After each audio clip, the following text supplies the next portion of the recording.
Fun with equation. आज हम linear equation की स्टैंडर्ड फॉर्म्स के बारे में पता करेंगे कि linear equation in one variable की स्टैंडर्ड फॉर्म क्या होती है, linear equation in two variables, अगर जब टू वेरिएबल्स हो तो लीनियर इक्वेशन की स्टैंडर्ड फॉर्म क्या होगी, और थ्री वेरिएबल्स हो तो लीनियर इक्वेशन की स्टैंडर्ड फॉर्म क्या होगी। तो फर्स्टली हम linear equation in one variable की बात करते हैं। लीनियर इक्वेशन की जो स्टैंडर्ड फॉर्म होती है, अगर वन वेरिएबल हो तो ax plus B is equal to 0, ये लीनियर इक्वेशन की स्टैंडर्ड फॉर्म है। अगर जब वन वेरिएबल हो, वन वेरिएबल का जो मीनिंग है वो है हमारे पास अननोन वैल्यू, जिनकी वैल्यू फिक्स ना हो, मतलब हमें वैल्यू पता नहीं है कि वैल्यू क्या होगी। तो जो वेरिएबल है वो अननोन वैल्यू हो, नॉट फिक्स वैल्यू, मतलब इनकी वैल्यू फिक्स नहीं होती वेरिएबल की। तो ये जो स्टैंडर्ड फॉर्म है वो इस फॉर्म में रिप्रेजेंट करी जाती है, ax plus B is equal to 0। For example 7x plus 3 is equal to 0। यहाँ पर जो ये x है ये हमारा वेरिएबल है। देखो यहाँ पर एक ही वेरिएबल है, एक बार मैंने x यूज किया हुआ है तो ये हमारा एक वेरिएबल है, और ये जो 3 है ये हमारी कांस्टेंट वैल्यू है। Constant value which means fixed value, जिनकी वैल्यू क्या हो, फिक्स हो। अब देखो ये वैल्यू जो है फिक्स है, ये 3 है, ये 3 ही रहेगा, है ना।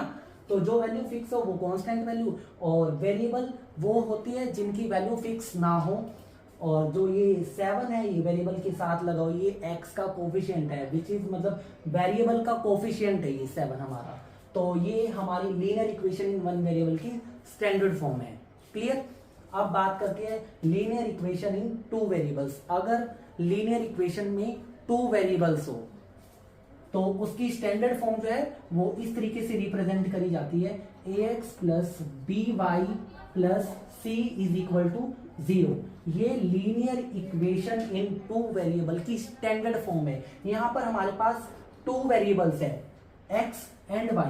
ये जो x और y है ये दोनों जो है ये क्या है, वेरिएबल्स है। ये दोनों x और y ये यहाँ पर वेरिएबल है, and c is constant value. जैसे कि यहाँ पर हमारा 3 था, यहाँ पर b जो है वो कांस्टेंट वैल्यू थी, और यहाँ पर जो c है ये कांस्टेंट वैल्यू है। अब इसकी जो इसके लिए हम एक एग्जांपल लिख लेते हैं। For example 7x plus 5y plus 9 is equal to 0। यहाँ पर देखो x and y both are variable, तो यहाँ पर देखो दो वेरिएबल्स हो गए ना, और एक हमारा ये कांस्टेंट वैल्यू हो गई। अब बात करते हैं लीनियर इक्वेशन थ्री वेरिएबल, जहां पर 3 वेरिएबल्स होने चाहिए। तो ax plus by plus cz plus d is equal to 0। ये लीनियर इक्वेशन इन 3 वेरिएबल। देखो यहाँ पे 3 वेरिएबल है, x y एंड z। ये क्या है, ये वेरिएबल्स है, इनकी वैल्यू हमें नहीं पता कि क्या वैल्यू होगी, इनकी प्रॉपर वैल्यू हमें नहीं पता, फिक्स वैल्यू नहीं होती इनकी अननोन वैल्यू है, कुछ भी निकल सकती है।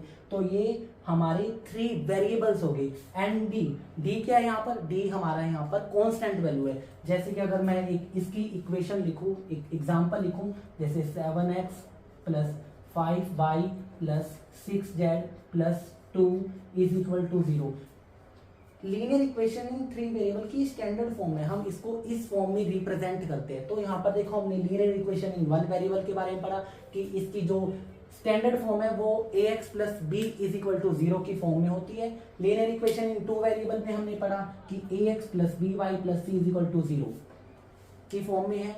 और जहां पर 3 वेरिएबल्स है, that is x y z, यहाँ पर 3 वेरिएबल्स।